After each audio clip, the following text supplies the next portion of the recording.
Hello, and welcome to yet another episode of the Conversation Capital. Bonga, how are you doing, girl? I'm good. How are you? I am awesome, thank you. Given right there at the back, are we sounding good?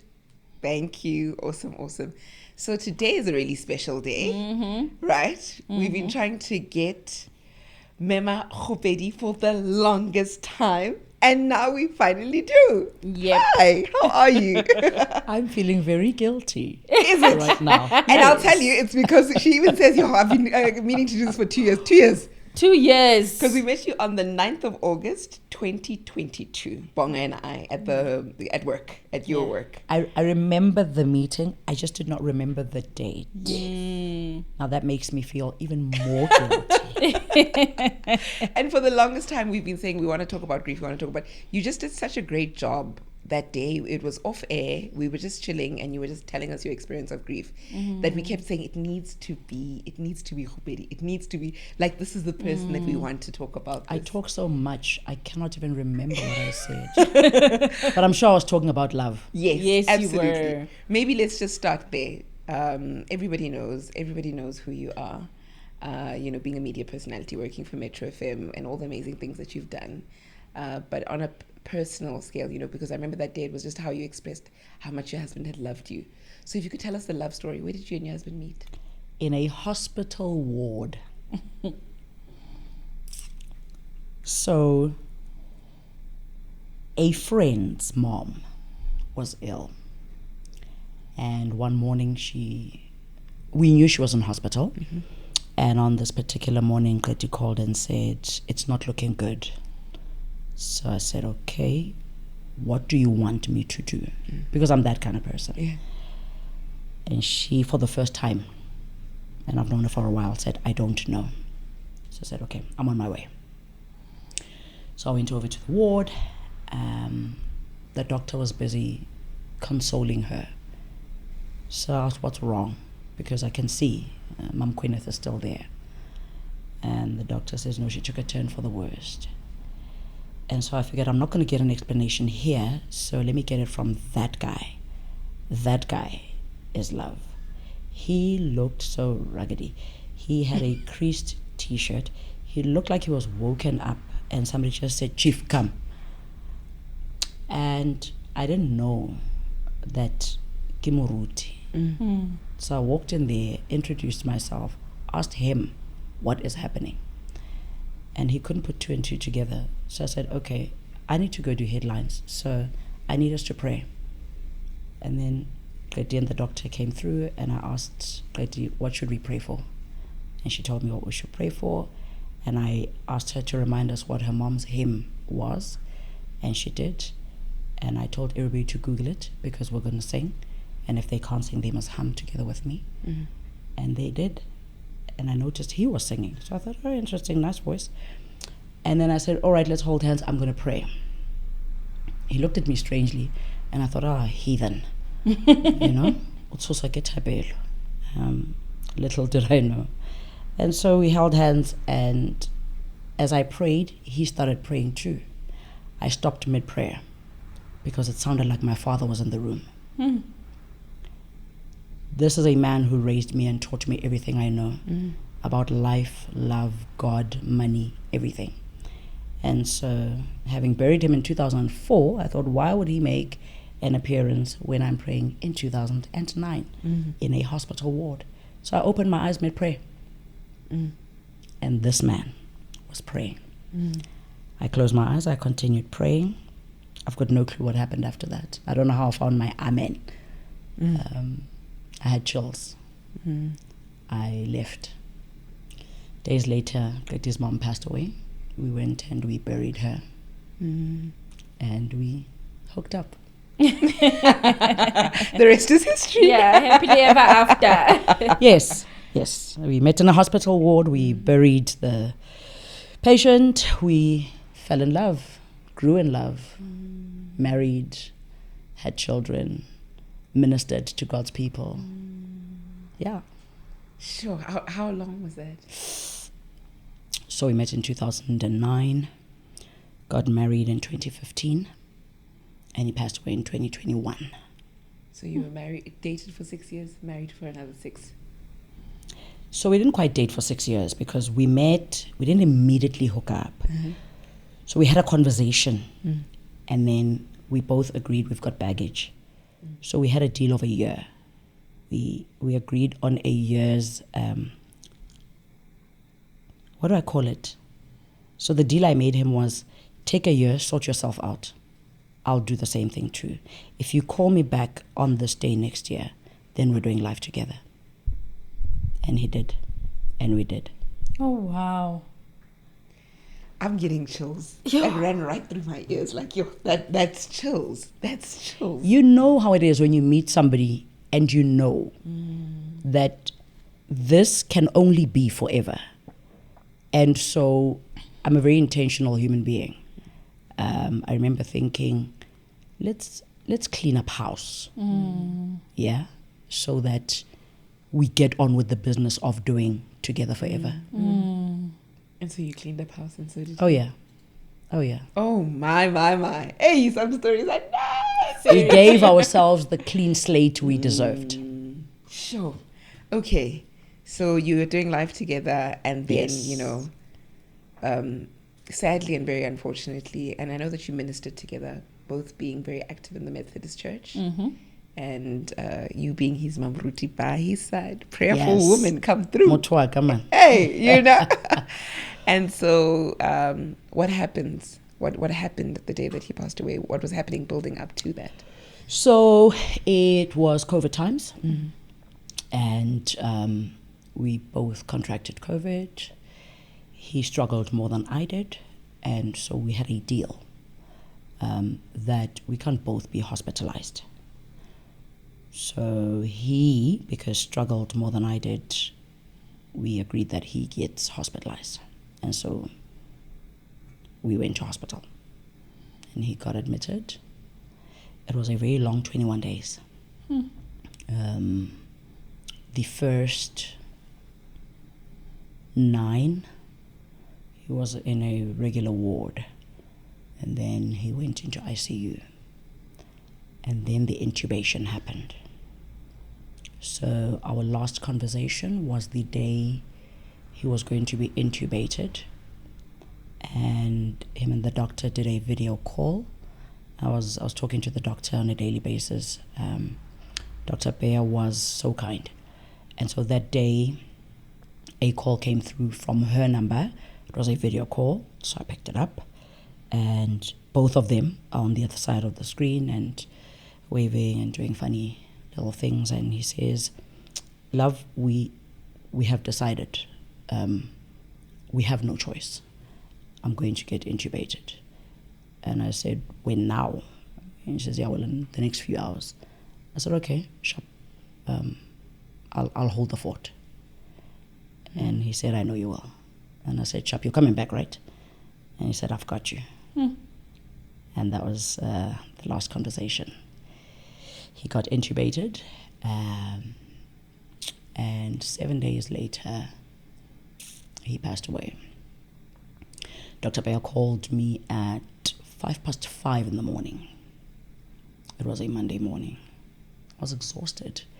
I'd even taken sleeping tablets for the first time in my life, hoping for some rest. She called at 5:05. I picked up, I think, at the first ring. And she said, where are you? And I said, where would you be at 5:05 in the morning? I said, who you with? And I said, who would you be with in your home at 5:05 when your husband is in hospital? And so she said to me, well, Mfundisi, I'm calling to let you know that Mfundisi has passed on. I said, okay. What time was it? And she told me. I asked, was there a struggle? And she told me what had happened. And I said, okay. Thank you for letting me know. I called all the people in the house. We're a huge family. And I asked them to kneel because I'm about to pray. The other 2 small children were sleeping, so kabasebela in their ears, as we do. And I said a prayer, and I thanked God for Love's life. And I asked for strength because I have no clue what I'm doing. And then we went on with the business of prepping for his burial. Sure. Firstly, I think, I'm sorry you went through that. Many other people went Yeah. through worse. And I can imagine at the climate of the time, it was difficult to grieve, in the sense that so many, like you're saying, many other people, so many people are going through the same thing. It becomes so tricky, feeling like, the people are thinking this is another number, but this is my husband. This is not just another number for me. And Yeah. you're a news reporter. You're reading the numbers every day. So she's the person that says, 256 people have lost their lives to COVID today. And on some day, one of them was her life partner. The stench of death was hanging so low. It was almost palpable. Sure. You will remember, we went through a time where we moved from one RIP to the next. There was also a very confusing time when funerals weren't as we have come to know them. Rules would seem to change from one week to the next. There were regulations on the number of people who can attend, things that can and cannot be done. There were arguments between funeral parlors, government messaging. There were corpses being wrapped before being put in coffins, and then the coffins were being wrapped, and then coffins weren't allowed in the homes, and so that it was during that time. And so one was very aware and alert, because we had buried people during that time. Love's last sermon was titled "Unstuck Yourself," and it was a month before he passed away. He was urging congregants in the midst of death to live. And he says, the Word of God urges us to live because life is a gift. He quoted the piece of scripture that says, I have come so that you may have life and have it in its abundance. And part of what he shared was, we think we're honoring our loved ones who have passed when we remain stuck in the cycle of perpetual pain. We are not. So live. Sure. That was his last sermon. Almost and I was as if it very was aware waiting and for alert. And also very awake to who we are going to be laying to rest. A good heart stopped beating. A man 0.5. And I was scared more than anything. It was a very scary time. I bound my tummy for the first time because it felt like my insides were leaving me. Sure. Pain does that. Pain does strange things to a person's body. We don't often talk about the impact of pain on the physical body. And so we got on with the business of the burial. And all sorts of things were going through my head and heart.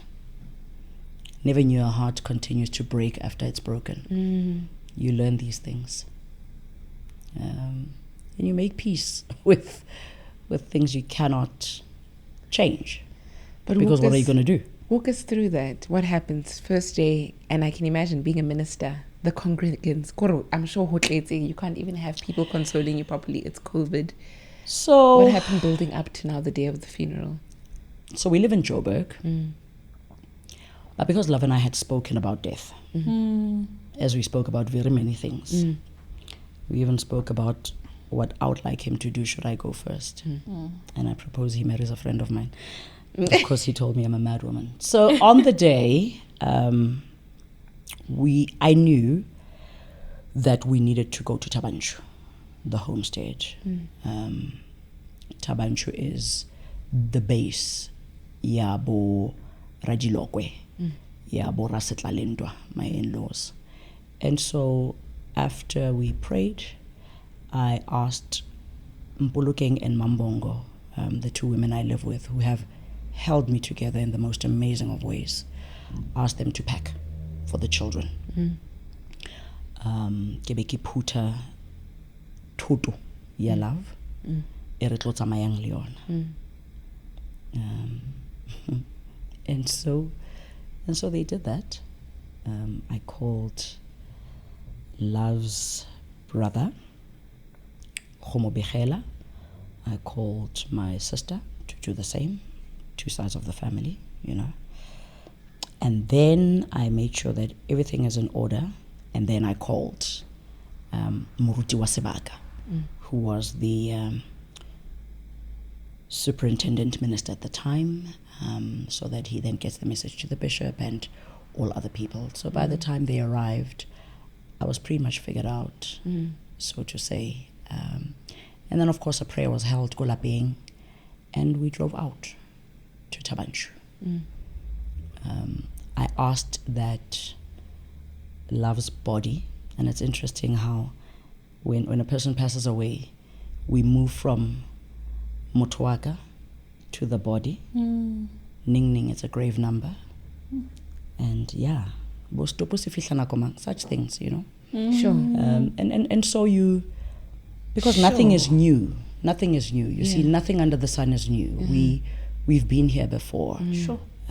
Yes, I have not lost love before, but we've stood as witnesses and stood in gap for so many other families. Yes. And so while nothing is new, hey man, it hits differently. That I was saying to Rakaje and Pratsepo, ke kopa le tsamayeng le lo lata mmele. And halikaita, come to the house hore ke bue le yena before re ya Tabanchu. You know, I mean, I said mmele. Sure. I felt like I'm betraying myself. Yes. And our love. Yes. You know. And so we left, went to Tabanchu. Were welcomed by the family there, went straight to the morgue, and there was a prayer service at the morgue, and of course, yaba uyabulwa he, lelapa le mobone. And then we went home and started in earnestness preps for the funeral. But there wasn't much to prep because we had spoken. Love passed on a Monday and we buried him on Thursday. Baruti baruna bapatwa ka Labone. Okay.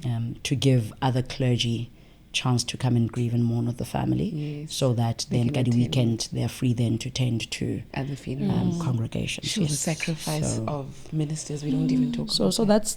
that's what we did. So in essence, we had Tuesday and Wednesday to get our act together, choose a spot by the gravesite, you know, which Optisemi did, and then the day before. So regularly, it will be the day where the body gets fetched and brought home. We were at level 3, so we could not do that. So we then went at the morgue. And then after that, after I'd seen Hore, all right, he's okay enough to be seen by the children. I then went home and I spoke to my children. Manchi was 5, Dao was 2, so there wasn't much of a conversation where Dao is concerned, but I still sat them here and spoke to them. I believe children should be walked through all these things. We need to all feel our steps through these things. So I explained to them that we're going to go to the morgue to see Papa one last time. Is that something that they would like to do? So Manchi said, yes, absolutely. And I said, right, remember, he's not speaking, Ototse, because Hasahema, you know? So he's no longer alive. He has passed away.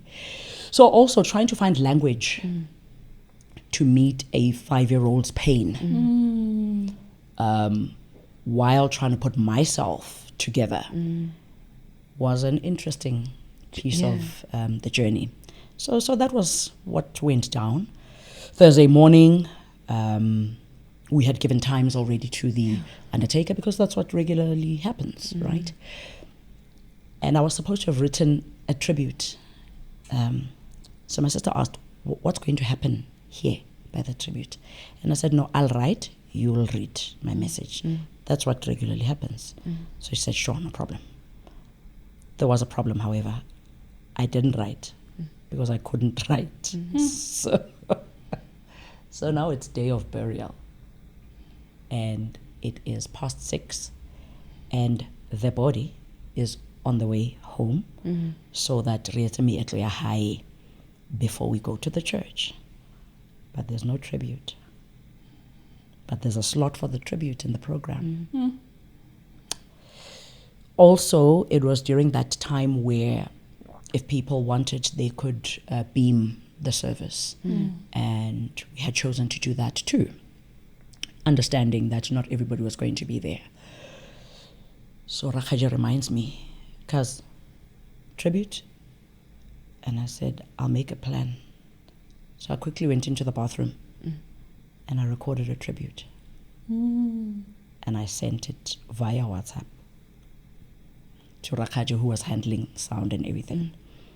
And so he says to me, we don't have time to edit. And I said, you don't need to edit. And it was perfect. And he asks, have you listened to this thing? And I said, it's my heart. Just play it. Do what needs to be done. It's going to be awkward. People are going to look for something to look for. I'm like, you then do what you need to do. There's a collage of pictures. Put them together.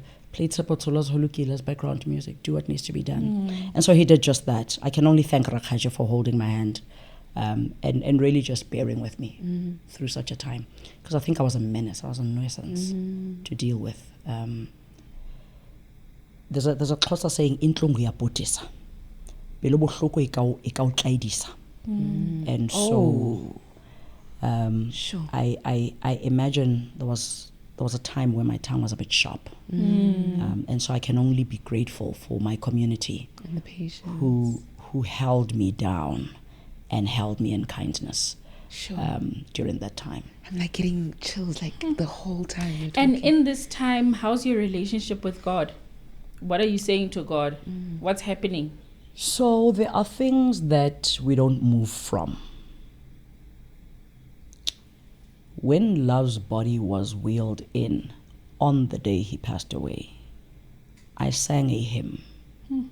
Holoka ha ho pahami uyenze dinto tse kholo tate ke mang ya ka wena o tshwanetswe ke thoriso.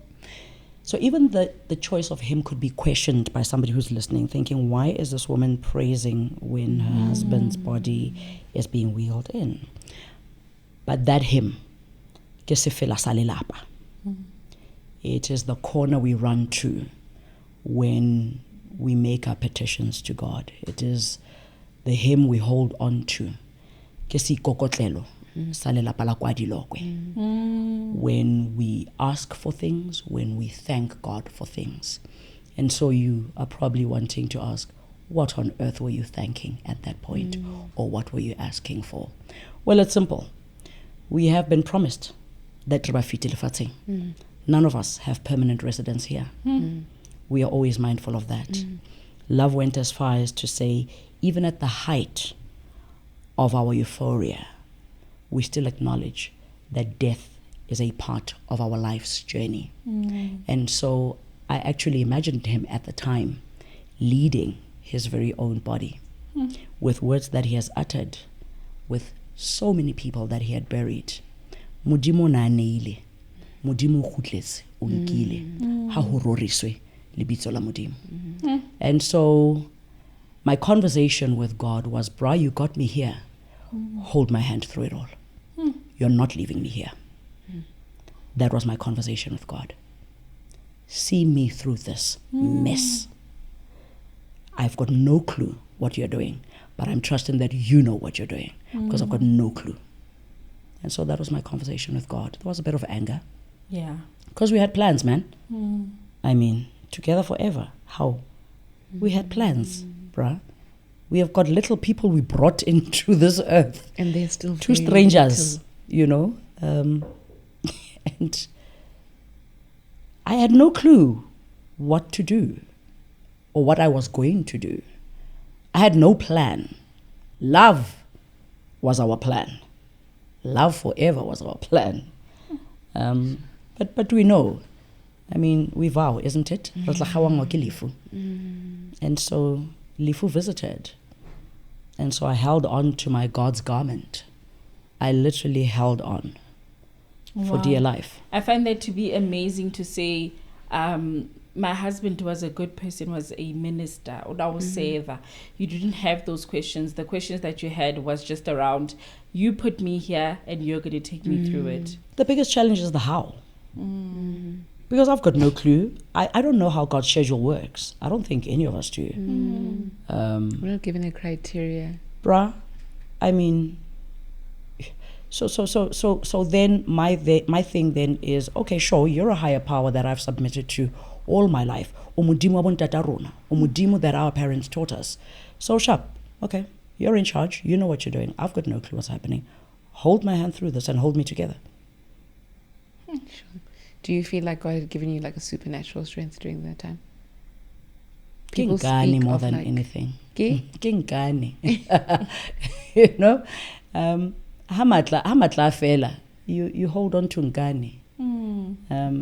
Because then ngani is irrational, but you just hold on to it.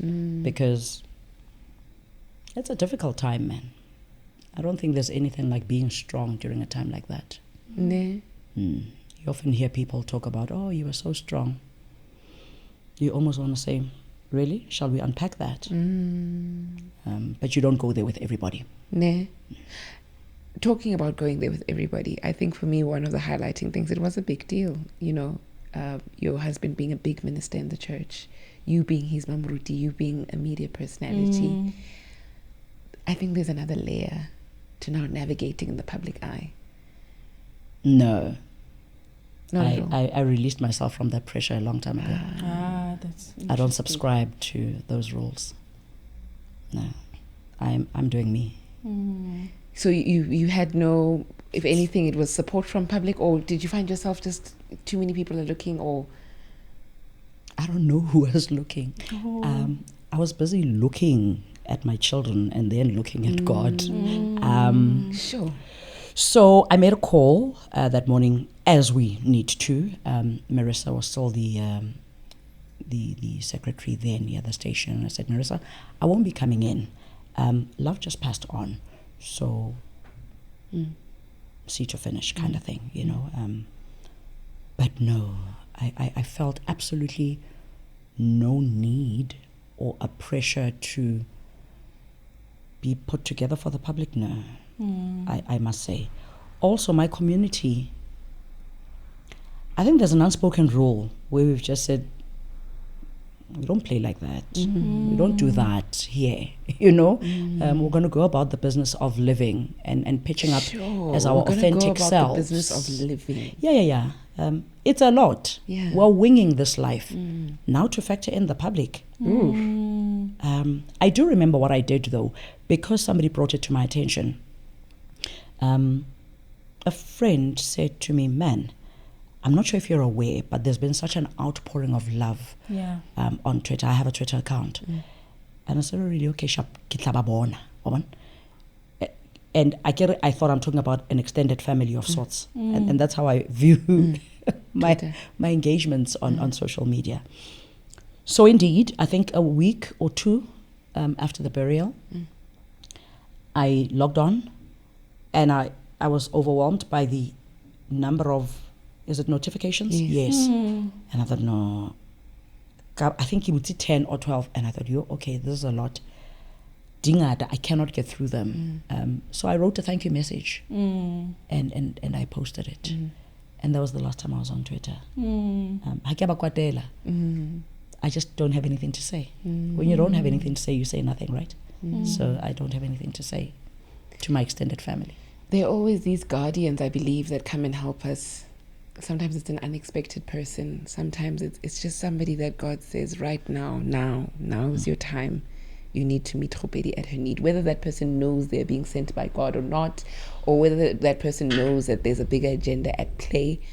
Is there anybody specific that you can think of that even maybe 6 months or a year after your healing journey, you know, if you could give us a few highlights, and I know you're still healing and I know it comes in waves, but were there times where you felt, Thank you, God, for that. My grief story is a story of love. And it's a story of grace. And if there is anything that is consistent, it is me seeing and acknowledging God's hand through it all in the form of people. I am surrounded and I'm held in love and in kindness and in consideration and in patience.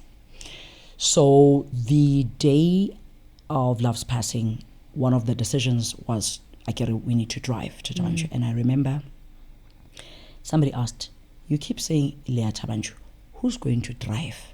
We're not hearing you say that. And I had a bit of a moment there where my brain short-circuited, because I realized at that moment that I had not thought of that detail. And I consider myself a detail-oriented, an organized somebody. So I responded and I said, I'll drive. And out of the corner of my eye, I saw Moruti Monamiti jump from his sofa and said, you cannot drive yourself. I'll drive. And I looked at him as if to say, but we didn't speak about this. And so Moruti Monamiti held my hand. He is a brother, 0.5. One of the people I inherited from Love. I get when you're married, kiddy family friends. Hausana chomiao. Yeah, okay, sharp. So he's one of those people. There is a whole pack of baruti. Reverend Tembani Ngayesa is Ocholam, as I call him. He spoke at the burial. That guy has held my hand through it all. He is one of those who just arrives at the house and says, I get loli born. Now, when he says that, you're not sure if maybe you had a crazy conversation during the week and he just wants to check if you're still all there, but he does it with so much love, right? Reverend Gift Monnapula, another one who just, he says, I'm just checking up on you. I'm not lying. What do you want? You know? And then he'll just ask, no, it's 2 months today, so how are you? I'm like, I'm fine. How are you? It's like, no, you're lying, you're not fine, sis. And then we start talking. There's, I don't know if this is ordinarily what goes on in people's minds, but I remember a lot of detail. Yeah. Even on the day of Love's passing. So when I talk about my community holding me down, a very good friend of mine, I call him Matwala and Tlantlangwenya, walked in Lily Beckett's at his scones. I remember thinking, you look ridiculous, but okay, I love you. Another friend of mine, Joel Mokhohlwa, he had just come out of a very difficult time himself. To see him walk in, and I knew he didn't know what to say to me. But he walked in, he sat next to me and he held me. And then there's a girl, Motsewa. Motsewa is my very first female friend in life. She walked in and she looked at me. No words were said. She hugged me, I hugged back. We call each other girl. And she says in my ear, yo, girl. And I'm like, yeah, girl. And then there was Judith Sama. She looked so ridiculous. She wore the deki that did not go with her dress that morning. And I'm sure it was maybe shock or just short notice or I don't know. She just looked so ridiculous. And I remember sitting there thinking, why would you come here looking like that? But she held me. She held me. Matseho, Pepeng.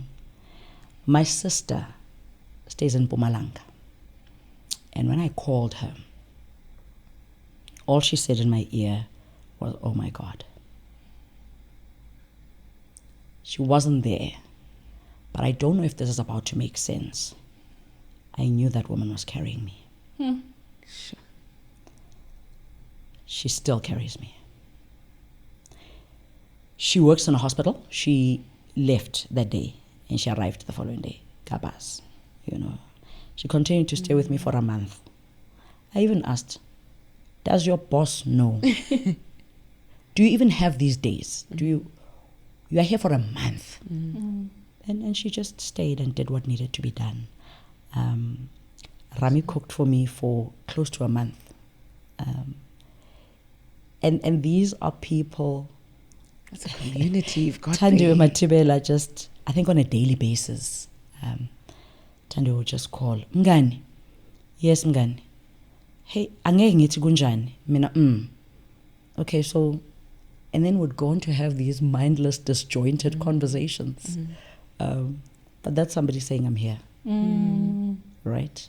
And I have a pool of them. Zamanyusa is another one who walked in looking ridiculous on the day. Remember, we needed permits. Yes. We needed permits to Travel. Yeah. And because we were going to move from Gauteng to the Free State, I'd forgotten about the permits thing. She walked in and she asked, have you sorted permits out? And I said, well, you sort them out.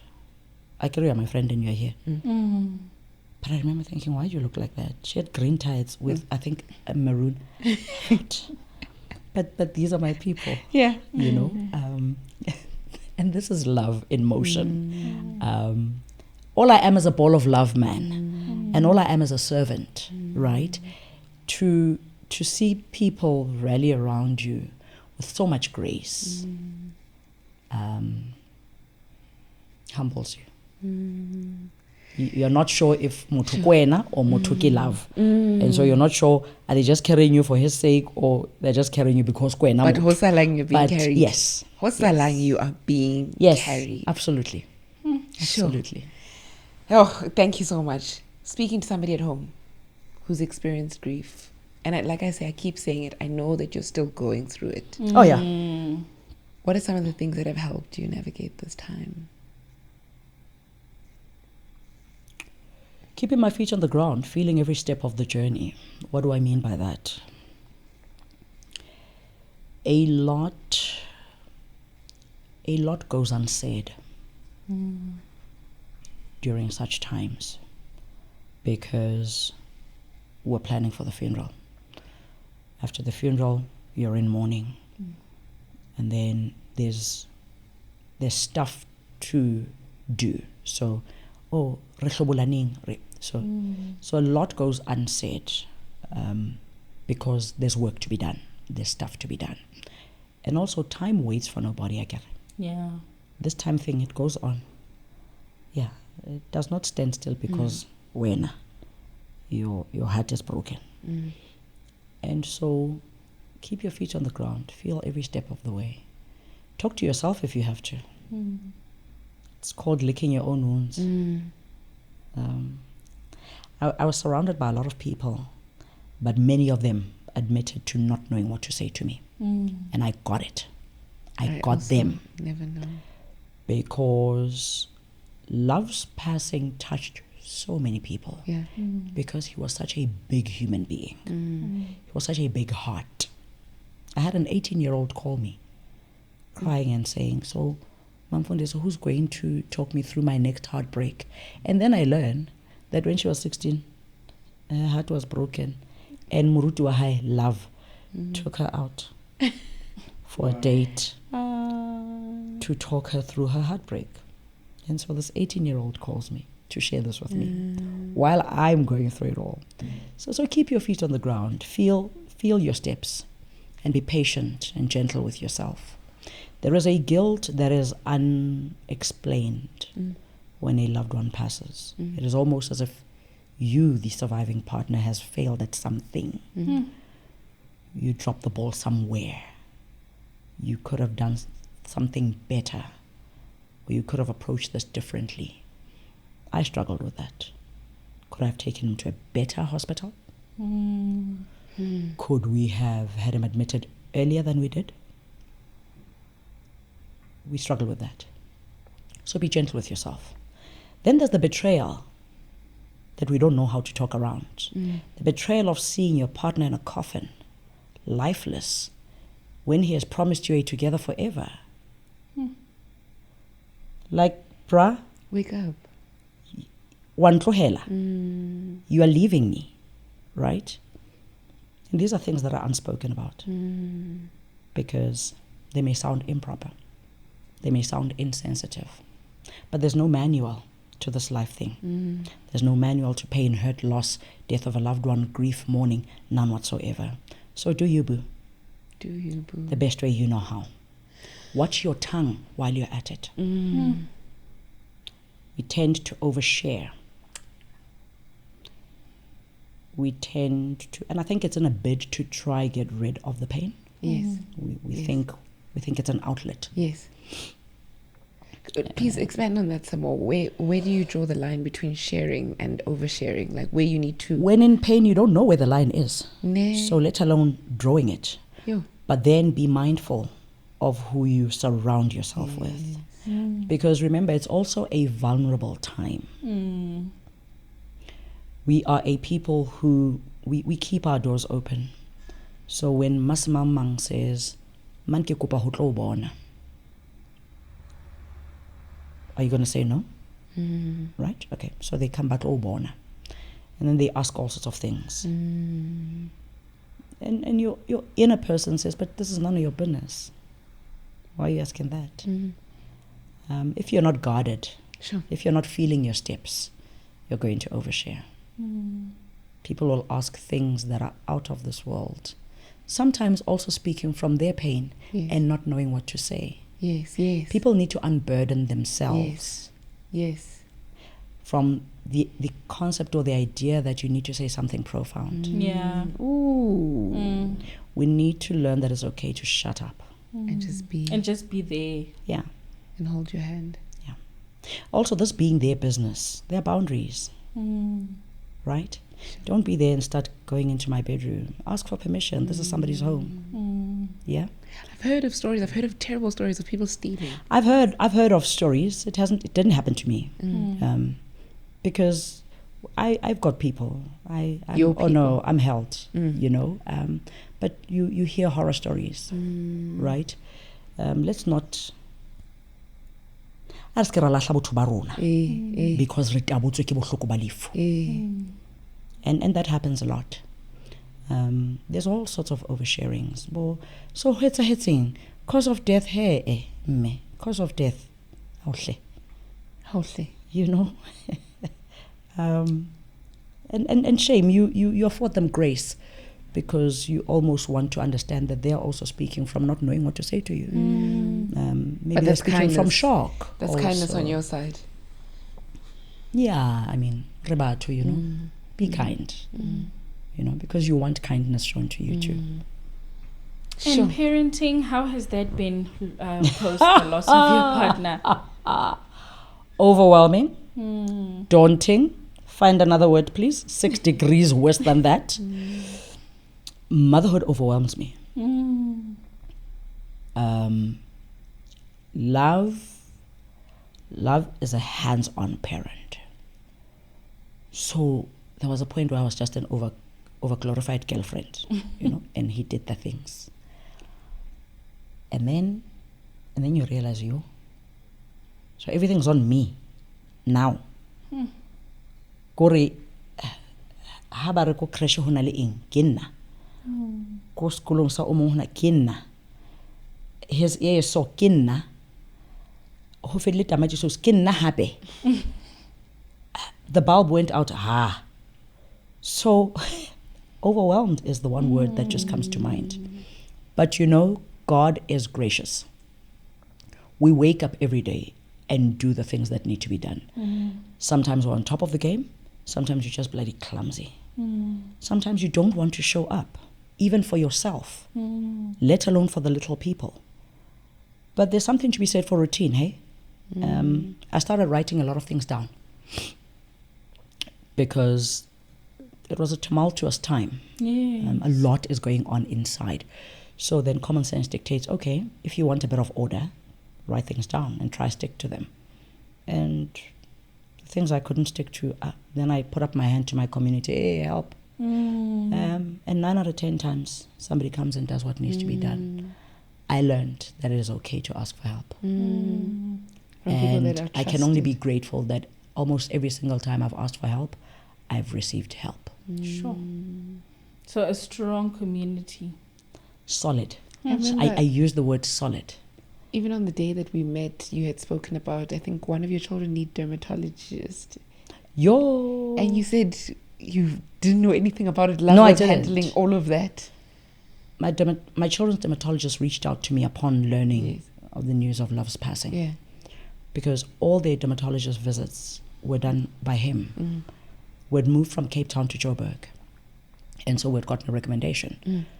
And he did it because he did it. His love. Love's love language, by the way, was servanthood. At home first. That's how he led.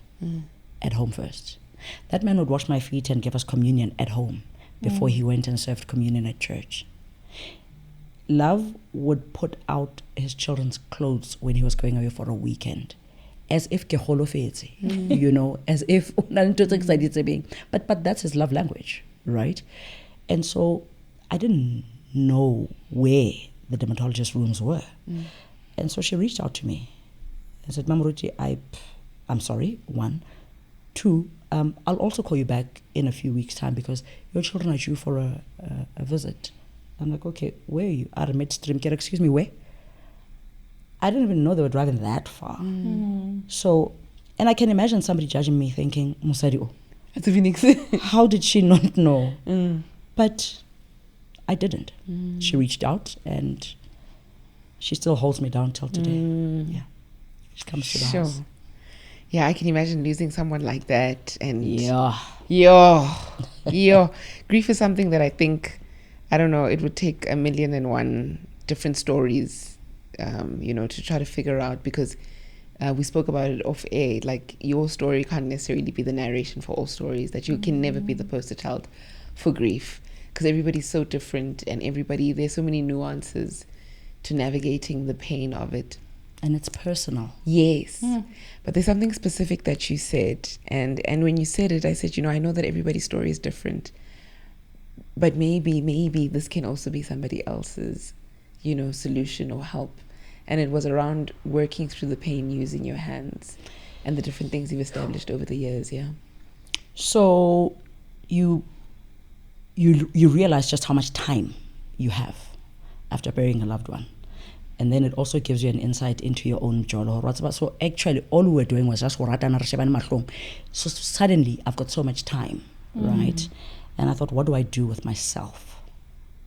Because the possibility of going mad is literally at my fingertips. Yes. The English adage, you've lost your marbles. Yes. Yeah, there was a time I had a conversation with the doctor and I said, I think I felt my marbles leaving me. But I remember bringing myself back and saying, okay, let's do something to fill up the time. Yeah. And the only way I know how to go through something is to work through it. But I don't mean this in the sense of doing internal work only. I'm talking about doing stuff with your hands. Yes. And so I started gardening. Sure. I've got a flourishing garden patch. I even run a salad bar from it. Yes. And I started perfumery. So one of the things we thought about, Lilove, were perfumes. So I'd buy some of them for him. He'd buy some of them for me. I like male scents, so I'd end up using his. And then he'd say, no, we can't smell the same. I'm like, but why? So now we started layering, and then he'd smell it and like it. I'm like, yeah, but the other one is a female perfume. He's like, no, but nobody knows. And so smells, perfumery is what I ran to. And so I've started a perfume line too, working through the pain. Yes. Because it's not going to go away. Is that on Instagram? Not yet. Okay. I have not launched. Where can people find you? Yet. Yo. Or the perfume I'm on Instagram. Yes, you are. Is it? What's my handle? Is it a handle? They can just We can actually, Yeah. we'll take it down. I think it's Kgopedi Lilokoe, or maybe Kgopedi.Lilokoe, Yeah. right? Lilokoe, L-I. So I did that. Also because you're in the garden bare feet, you're earthing and grounding yourself. Yeah. You are feeling through the pain. Your own pain. You are talking to yourself while nurturing something that must live. I was also desperate to see something come to life. Sure. I was. I needed to feel better. Are there any questions that your kids ask that are a bit difficult sometimes? Why did Papa pass away? Why could the doctor not make him better? Are you also going to pass away? And because I try keep it real, but also how real is too real. For children. But I'm hell-bent on not lying to them. Yeah. Because Methodists have a hymn that says, Into zangomso asazazi. Tomorrow's things are unknown. I would not like to know that I have created an impression that I'm going to be alive forever.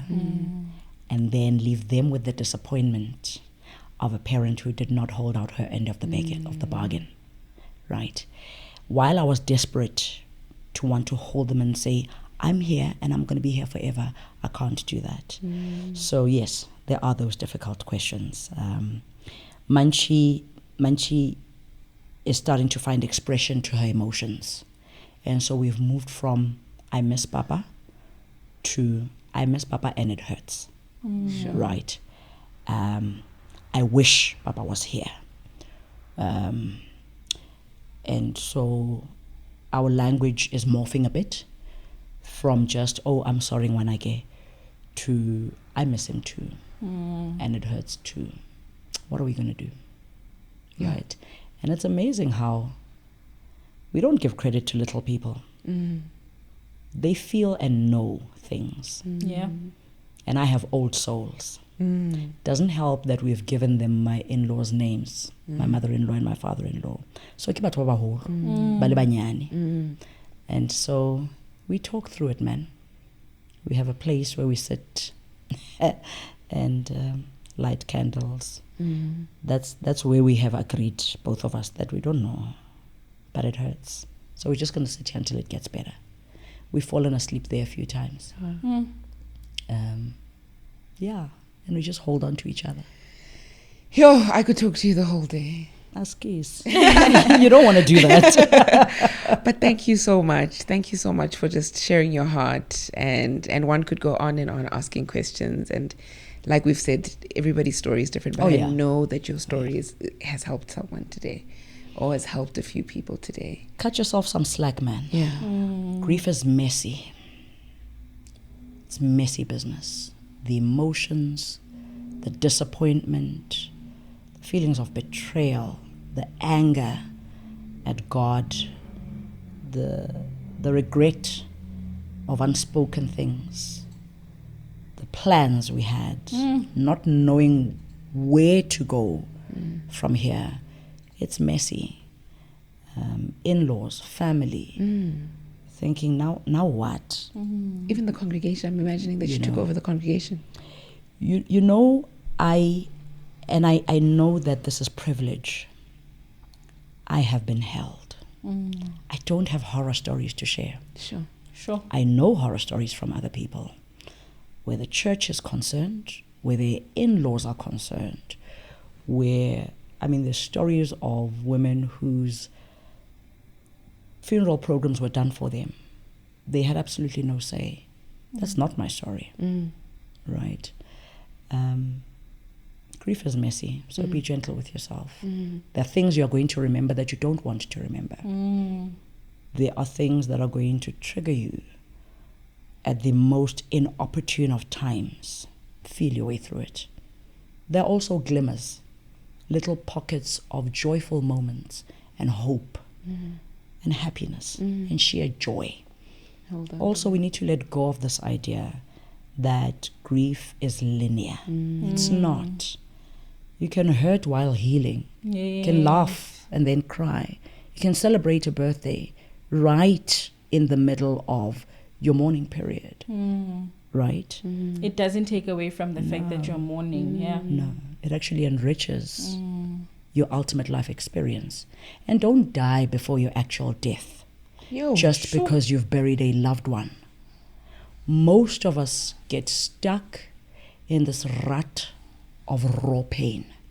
And we think by holding on to the pain, not the memory, we think by holding on to the pain that the world will now see. You're honoring the death. And it can be addictive. Even- can be yeah. addictive. I'm There are thinking people of, who like, don't heal. traditional women that wear black and they can wear it for like a year. Yeah, it's there's meetlo ina le pleke ya yona, and it's to be honored. It's to be honored. Make peace with certain things. Talk yourself through certain things. But man, don't build an altar for your pain. Sure. Don't be so committed to your pain that your own healing does not stand a chance. Heal. But also be aware that your healing may cost you. There are people who are benefiting from your brokenness. It's given some people relevance. Sure. Heal either way, because you deserve a healed version of yourself. And so do your children. Absolutely. Sure. Mamruti, thank you. Thank you for having me. Thank you so much. I know that we really, took you to a heavy place, and you've shared that with us, and we honor that. I wouldn't want to take for granted that you've taken us to a very vulnerable space. You've spoken about not sharing too much with people, but you've decided to come share some softness with us and vulnerability with us, and we're really grateful. And I know the viewers are very grateful as well. And I'm going to ask for all your love and experiences in the comment section as well. Continue to add on to her community. As she says, she sees you guys on the internet as an extension of her community, which is amazing, family. which is so amazing. It is. I haven't gone back to Twitter. I've forgotten my details. But I really don't have anything to say. I'm on Instagram every now and then, because every now and then I feel cute and I think, a snap. That's when I'm also trying to convince myself, I'm on top of this healing thing, because matsatsi ha tshwane. Rona re emetse perfume range. That's what we'll be looking at on Instagram. Hona mo. That's where we are standing. That's exactly where we are standing. Yes. So that was today's episode of The Conversation Capsule. Make sure you continue to like, share, and subscribe. For now, though, goodbye and God bless.